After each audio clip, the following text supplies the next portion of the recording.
Conversa de Geração está começando e tem a participação do Eduardo Costa, do Júnior Moreira, da Rita Mundim, nossa colunista de economia, e do sociólogo, doutor em sociologia, Luiz Flávio Sapori. Você, ouvinte da Tchaia, pode sempre participar, mandando mensagens de texto pelo WhatsApp, 99996-7074, 99996-7074. Não se esqueça de colocar o seu nome e o seu bairro para facilitar a interação. Você pode interagir com a gente também ao longo do dia pelo Instagram, Júnior Moreira Rezende com Z, Eduardo Costa Jornalista, Eustáquio Ramos PH, pelo Instagram da Rita Mundim, pelo Twitter do Luiz Flávio Sapori. Olha, professores da Rede Municipal de Educação aqui da capital mineira dão início ao teletrabalho e terão que produzir material para ser enviado pela internet, Eduardo. Ontem a gente comentou essa questão de aulas online que serão transmitidas pela TV Assembleia, no caso da rede estadual também, e um ouvinte fez um questionamento: e a rede municipal? E agora os professores estão sendo convocados. Bom dia para você. Bom dia a todos. Considerando que Belo Horizonte é infinitamente mais em conta para fazer a teleaula do que o Estado, e o Estado já começou há mais tempo, eu penso que a Secretaria Municipal de Educação está demorando a começar. E torço para que tudo ocorra bem. Se possível e necessário, que usem também, que peçam ao Estado para usar a Rede Minas, quem sabe no período da tarde, que usem a internet, os centros comunitários, enfim, onde puder, para poder dar uma força para os meninos não perder mais tempo. É bom saber também que a Faculdade de Ciências Médicas, que é uma das mais importantes do Estado, retoma hoje as suas aulas práticas. Foi feito lá um esquema de separação de grupos de alunos. Haverá uma espécie de intensivão, os meninos vão ficar lá 6 horas por dia para poder pôr em ordem as matérias práticas, né, junto ao microscópio, aqueles robôs de corpos humanos, enfim. É hora, a gente tem que ir retomando a vida devagarinho, senão vamos perder o ano todo. Eu torço para que tudo dê certo e estou a favor da retomada da vida. E estou devendo também ao secretário municipal de saúde, Jackson Machado, uma explicação. Ontem, logo depois do conversa, ele ligou para mim e falou: vocês disseram aí que não estão usando máscaras nas periferias, nas regiões mais pobres, mas se esqueceram de dizer que o nosso grande problema está aqui, ó, Praça da Lagoa Seca, no Belvedere, Avenida Bandeirantes. E é verdade, a turma não apenas caminha sem máscara, como costuma retirar qualquer cavalete que é colocado para poder insinuar que é proibido caminhar. A turma aqui dos bacanas da Zona Sul não respeita não, e o secretário pediu que dissesse isso, e ele tem razão. Júnior Moreira, otimista com o teletrabalho, aulas online na rede municipal? Bom dia mais uma vez. Bom dia, Eustáquio, Eduardo, ouvintes do Conversa de Redação, professor Flávio Sapori, Rita. Olha, Eustáquio, eu disse isso ontem aqui, né? Antes tarde do que mais tarde, né? A prefeitura demorou demais. Eu até tentei achar uma explicação para essa demora, porque o Estado, de forma meio capenga, é lógico, não atendendo todas as pessoas, eu sempre gosto de ressaltar isso, né? Mas tentando fazer de alguma forma a questão da aula à distância, começou muito antes do que a prefeitura. E a prefeitura é muito menor que o Estado, né? E sendo menor que o Estado, as dificuldades, a meu ver, são menores também, né? A gente tem a TV Câmara, a gente tem todo um arcabouço aqui, inclusive de internet de graça em alguns lugares de Belo Horizonte, né? Que pode ser usado. Tá demorando, né? Porque ainda é uma reunião de trabalho, tá demorando demais, na minha opinião. Agora, tem uma diferença na questão aqui do ensino municipal. Olha, tem alunos de 0 a 5 anos, dificílimo dar aula para esse tipo de aluno, por causa da idade. Depois você tem aluno no fundamental de 6 a 14 anos, aí começa a melhorar, né? Ali ainda com 6, 7 anos é um pouco mais difícil, mas começa a melhorar. E tem também a educação de jovens e adultos, né? Nesse caso fica um pouco mais fácil, inclusive, de fazer. Porque, apesar de dentro de Belo Horizonte termos diferenças gigantescas, pessoas que têm acesso à internet de uma forma melhor, outras que não têm, umas que têm condição de ter uma internet banda larga em casa, outras que não, mas de qualquer forma a gente tem um volume de pessoas que têm mais acesso à internet do que nos rincões de Minas Gerais. Então, ponto positivo nessa história para o governo do estado e um ponto muito negativo, na minha opinião, para a prefeitura de Belo Horizonte, nesse sentido da educação.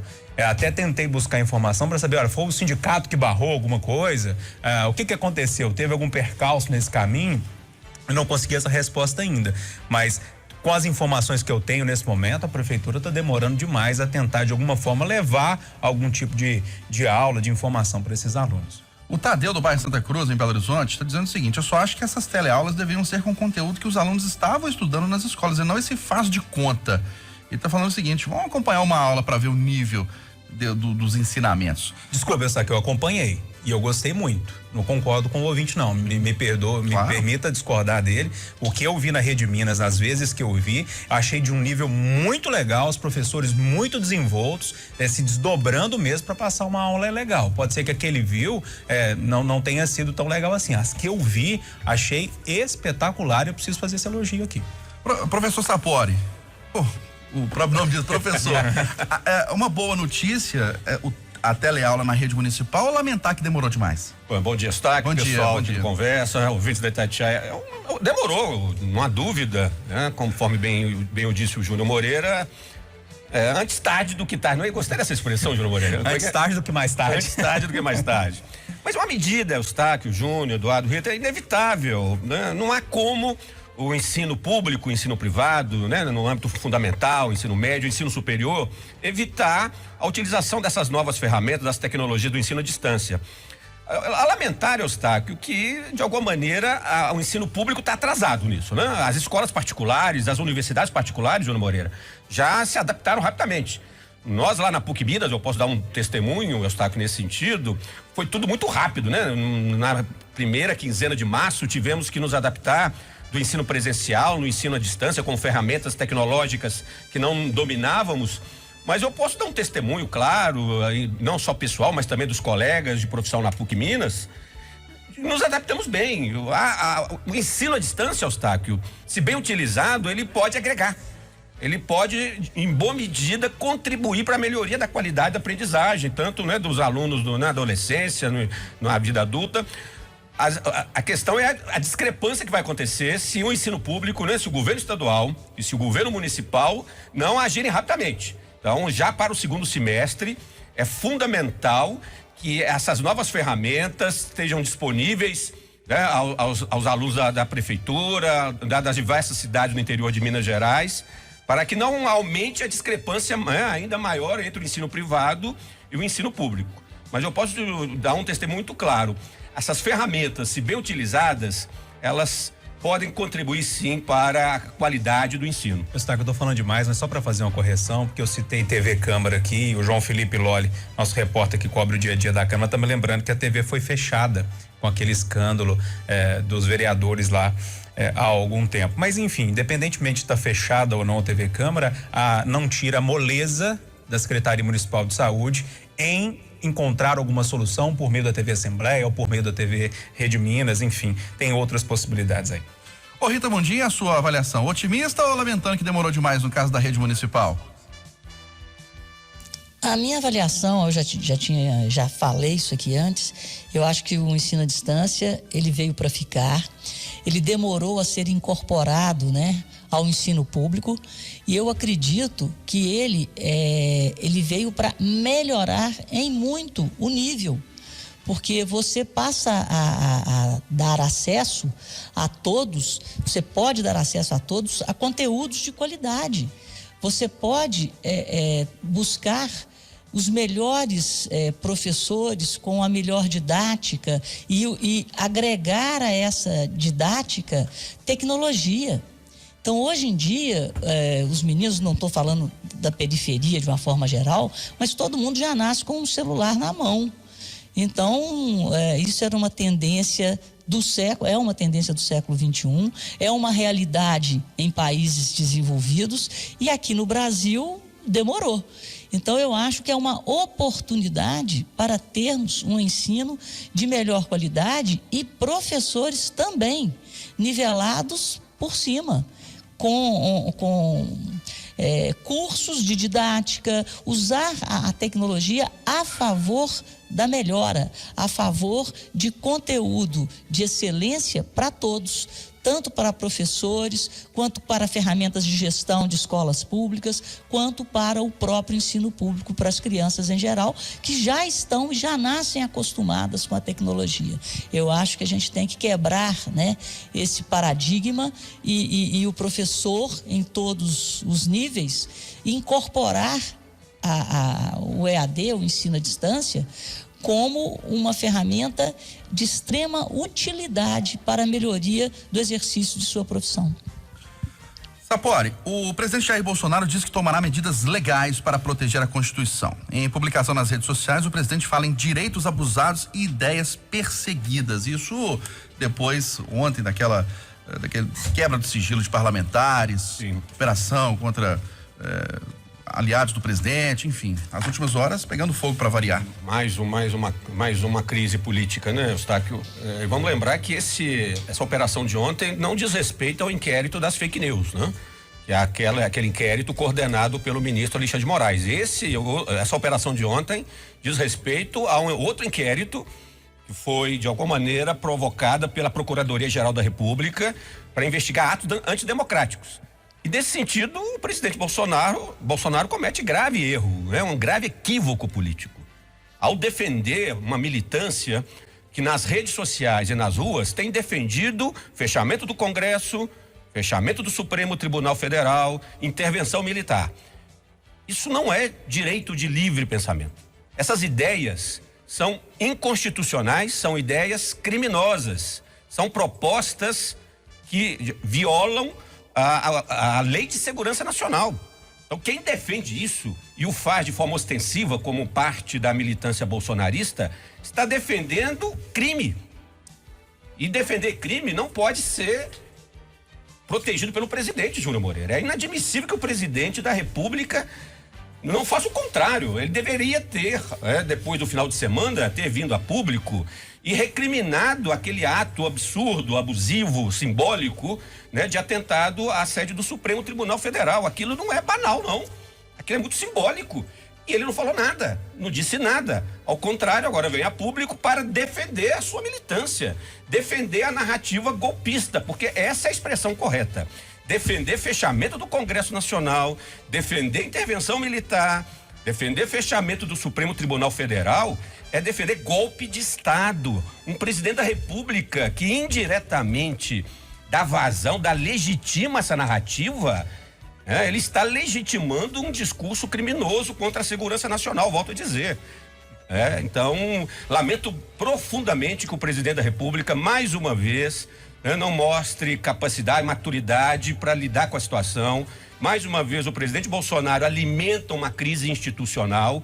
Agora, dessa vez, ele não vai ter o discurso, Eustáquio, de dizer que está sendo perseguido pelo Alexandre de Moraes. Porque agora a responsabilidade é do Augusto Aras, procurador-geral da República. Então não se trata de uma suposta interferência indevida do Supremo Tribunal Federal. Estamos falando de um inquérito que está investigando atos antidemocráticos, portanto, atos criminosos contra a segurança nacional. E o presidente peca mais uma vez. E para você, Rita Mundinho, o presidente Jair Bolsonaro está certo, está exagerando? Eu acho que está todo mundo exagerando, sabe, Eustáquio? Vamos de novo, eu acho bom eu sou mineira, eu gosto de olhar o ponto de vista histórico, né? Então a gente tem que ver quem nos trouxe aqui nessa nossa jovem democracia. Porque agora tudo é antidemocrático e em nome da democracia pode-se tudo. Mas a gente tem que lembrar que essa jovem democracia brasileira, ela tem seus pontos falhos, ela tem fraquezas. E as fraquezas que ela carrega são históricas, porque ela foi constituída, construída e trazida até aqui por políticos corruptos, por partidos corruptos. Quando o presidente Jair Bolsonaro é eleito, ele tenta mudar toda essa estrutura que foi construída por esses políticos, por esses partidos. E ele está encontrando resistências seculares. E é bom lembrar que os ministros que estão hoje no Supremo Tribunal Federal foram escolhidos pelos governos constituídos por esses partidos de coalizão. Então, sob o ponto de vista histórico, é uma coisa muito complicada. E o que nós estamos vendo aqui é uma necessidade de amadurecimento da democracia e da própria sociedade em entender que democracia foi essa que conviveu conosco sob a égide da corrupção. Foi uma democracia construída com o dinheiro da sociedade e do sangue da sociedade.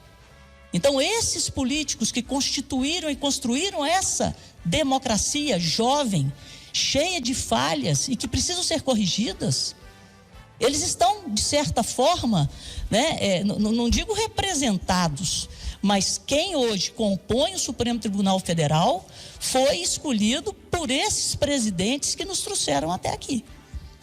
Então a gente tem que ver se a sociedade às vezes enxerga em algumas decisões do Supremo algo que não é assim tão constitucional e pode ser um pouco mais político.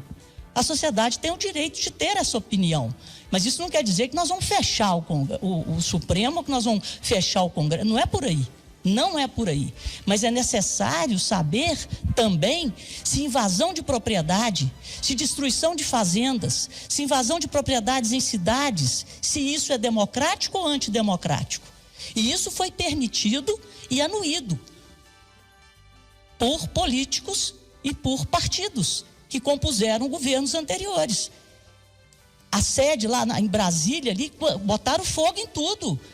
Eram funcionários até da própria ex-presidente Dilma Rousseff, foram acusados de quebrar lá o Itamaraty. Isso é democrático ou antidemocrático? Então vamos olhar com o mesmo olhar, né, coisas que vêm acontecendo ao longo da nossa história. E eu chamo a atenção, essa jovem democracia que precisa evoluir e amadurecer, ela foi construída e constituída por partidos e políticos corruptos. É bom que a gente tenha sempre esse olhar. E a sua opinião, Júnior Moreira? Eustáquio, outro dia eu ouvi uma definição de democracia que eu fiquei maravilhado, assim. E o problema é que eu não consigo lembrar agora a referência para citá-lo. A definição é a seguinte: na democracia não se pode tudo. Tem um limite. E o limite é a lei. E a lei colocada pela Constituição Federal. O único regime onde se pode tudo é a ditadura, mas se pode tudo para o ditador e para os seus. Então a gente precisa pensar sempre que na democracia tem regras, e quando essas regras são passadas, né? Quando você passa a linha dessa regra, a justiça está aí para controlar toda essa situação. Dito isso, o que o Bolsonaro fez naquela série de tweets, nada mais do que defender os seus deputados, os seus apoiadores, e está tudo bem. O problema dessa história toda é que há dois inquéritos, um sobre fake news, outro sobre manifestações. Esses dois inquéritos têm o mesmo relator, que é o ministro Alexandre de Moraes. Um tem um problema para mim na origem, que é a questão de não ter sido provocado, foi por uma canetada do ministro Dias Toffoli. Esse das manifestações não. Foi provocado pelo Procurador-Geral da República.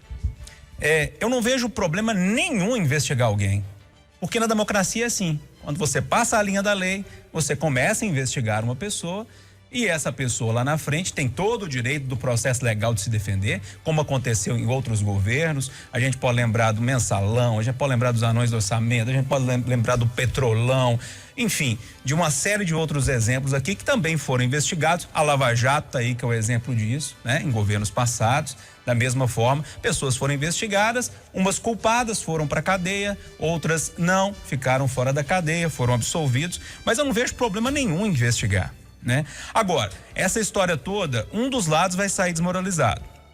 Se as investigações produzirem um pastel de vento, o Supremo sairá bem complicado nessa história. Talvez um pouco desmoralizado. Se vierem à luz imoralidades na internet ou nas ruas, os apoiadores e o próprio presidente saem um pouco complicados nessa história, porque vão ter de se ver com a lei. Nos dois casos, o que eu acho muito interessante nas duas histórias é que, primeiro, investigando empresários que estariam, segundo as investigações, financiando fake news, que é a produção de notícias falsas, e nessa agora das manifestações, a turma, a partir de ontem, por meio do ministro Alexandre de Moraes, começou a seguir o dinheiro, né? E é o caminho do dinheiro que vai apontar se será produzido um pastel de vento ou evidências concretas de que algumas pessoas estão burlando a democracia ou burlando a lei, que é o limite até onde você pode ir com a democracia. E para você, Eduardo, onde está o problema nessas manifestações, nas decisões do Supremo, nas falas do presidente Jair Bolsonaro? Na verborragia, na diarreia verbal. Ninguém aguenta isso. E o ouvinte de Itatiaia, que tem caráter de fidelidade, que é uma das coisas que muito nos honra, é um ouvinte que está aqui todo dia com a gente, ele sabe da minha falta de paciência para esse nhenhenhenhenhen. E eu acho que isso, nossa senhora, isso estraga o andamento do país. Não tenho paciência pro falatório do Bolsonaro todo dia, do Rodrigo Maia todo dia, do Gilmar Mendes todo dia, do Marco Aurélio todo dia. Não tenho paciência pra esses homens nenhum. Mas ontem eu escutei duas coisas que eu gostei. E são duas figuras próximas do Bolsonaro. Primeiro eu escutei com a Kátia Pereira, o ministro da Fazenda, Paulo Guedes, que tem muita gente que torce pro país acabar de vez, fica torcendo pra sair. Ele falou que está focado em duas coisas: combater a doença e depois melhorar a economia. Adorei. E ele acrescentou: prefiro o ruído de Brasília do que o silêncio da Coreia do Norte. Quando foi hoje cedo, fui surpreendido com o áudio do vice-presidente Mourão durante uma live. Ô, Eustáquio, isso é que é resposta boa pra esse... E aí, vice-presidente, o presidente tá brigando com o Supremo, isso não é grave pra democracia? Disse o Mourão, lembrando o Neném Prancha, o grande filósofo do futebol. Vamos baixar a bola, porque a bola é de couro. O couro vem da vaca e a vaca come grama. Eustáquio. A gente não pode deixar a vaca pro brejo, né? Eduardo Costa, caso Baker, um relatório da Polícia Civil aponta que a empresa contratou funcionários sem registro profissional para produzir cerveja. Eu espero que a empresa tenha uma boa resposta. Quando ela é acusada, por exemplo, de não dar assistência às vítimas, eu considero que ela tem uma boa resposta. Se a justiça decidiu que ela tem 100 milhões de bens bloqueados, se a justiça decidiu que qualquer pessoa que quisesse ser assistida deveria fazer prova no processo, eu acho que a empresa tem razão. Agora, se não tiver uma explicação boa, vai ser mais encrenca numa empresa que já está totalmente encrencada, seu Estado. Pois é, Sapori. E a sua avaliação, sua opinião? Caso Baker, para mim, é uma grande decepção, Eustáquio. Eu sempre fui daqueles belo-horizontinos que gostava de uma Belo Horizontina, né? Uma das melhores cervejas, né, Júnior, que a gente tinha no mercado. Sempre fui um apreciador, um admirador da trajetória dessa empresa. E é muito decepcionante perceber que nas entranhas, do ponto de vista gerencial, havia muito amadorismo. A contratação de funcionários, né, técnicos nesse nível, sem uma autorização das respectivas categorias para tomar decisões, Eustáquio, isso é um erro grave. Isso é algo inadmissível para uma empresa desse porte que estava crescendo como a Baker.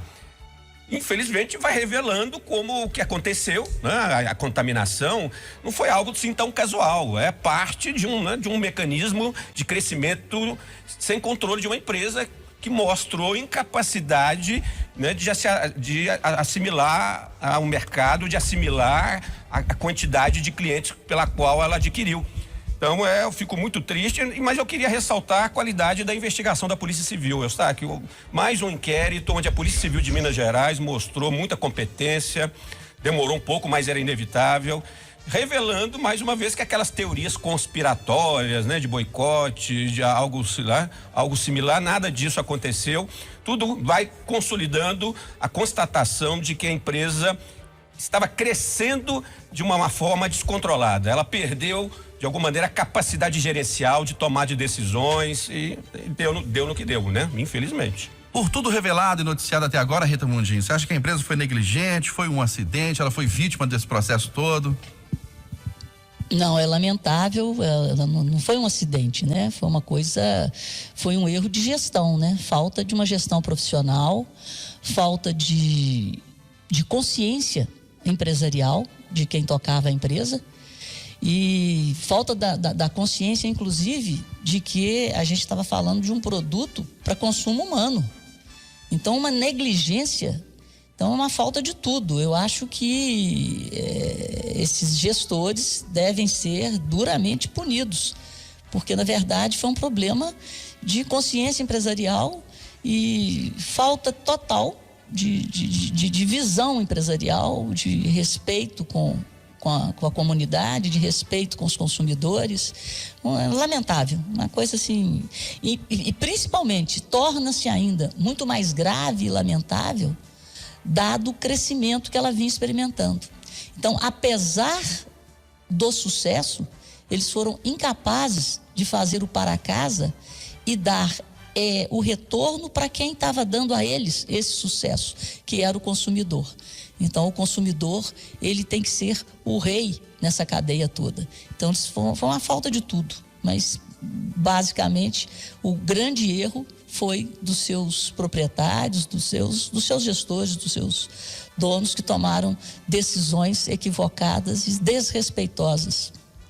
Ô, Júnior Moreira, você acha que por tudo que foi falado até agora, revelado, investigado, a Baker foi uma vítima, foi negligente, foi culpada, né, com dolo ou dolo eventual nesse caso? Tudo que a gente vê, Eustáquio, parece que realmente foi um crime que aconteceu, né? Eu prefiro esperar o desenrolar da história toda pra gente falar essa palavra com mais certeza, mas tudo indica que sim, pelo menos o inquérito da Polícia Civil caminha para isso. Agora, o problema é que você vai puxando o fio da meada, vai ficando pior nessa questão da Baker, né? Se essa situação dos profissionais que não tinham registro for comprovada, é muito temerária a situação, né? Porque você coloca profissionais que não estão aptos pela classe a exercer uma profissão, que essa profissão pode envenenar outras pessoas, como aconteceu, segundo a Polícia Civil. Então é muito sério e o desenrolar dessa história vai ficando cada dia pior. A gente vai chegando ao final da conversa de redação, só pode você ter um recado aí no final? Um recado especial para uma tia muito querida, a tia Maria, que mora lá no bairro São Cristóvão, Júnior Moreira, ali na rua Gonçalo Alves. Uhum. A tia Maria acabou de fazer uma cirurgia muito delicada, mas está em recuperação em casa, Eustáquio. Eu queria mandar um abraço muito especial, um beijo a ela e dizer que estamos todos torcendo pela pronta recuperação. É uma pessoa muito querida. Um grande abraço, minha tia. Um abraço, saúde sempre. Oi, Eduardo. Eu queria mandar um recado para as nossas autoridades, prefeitos, vereadores, deputados, senadores. 50 anos de sofrimento e continua acontecendo. Aconteceu de novo. Um caminhão cheio de latinha de cervejas veio do Rio, errou o caminho no anel rodoviário, porque é tudo mal sinalizado, não tem controle, desceu a 356 desembestado, provavelmente sem freios, atravessou o canteiro central, matou um pai de família. E tudo vai ficar do mesmo jeito, porque nós estamos numa cidade que não tem anel rodoviário decente, que não tem rodoanel, que não tem controle de velocidade e que é negligenciada pelo governo federal, maltratada pelo governo estadual e absolutamente tratada com irresponsabilidade por sucessivas administrações municipais que fazem a gente estar sobrevivendo. Em Belo Horizonte a gente não vive, a gente sobrevive. Na Nossa Senhora do Carmo, no Anel, na 356, porque a qualquer momento podem nos matar, Eustáquio. Isso não é um acidente, isso é mais um assassinato, Eustáquio. E não tem 2 anos que um acidente igualzinho aconteceu ali. Felizmente, nesse acidente, naquele acidente, não houve mortos. Mas um caminhão desceu sem freio, atravessou o canteiro central, atingiu veículos do outro lado e parou numa passarela. Felizmente, nenhuma vítima. Nós vamos ter um rodoanel como toda cidade grande tem. Um dia nós vamos ter, quem sabe daqui a um milênio.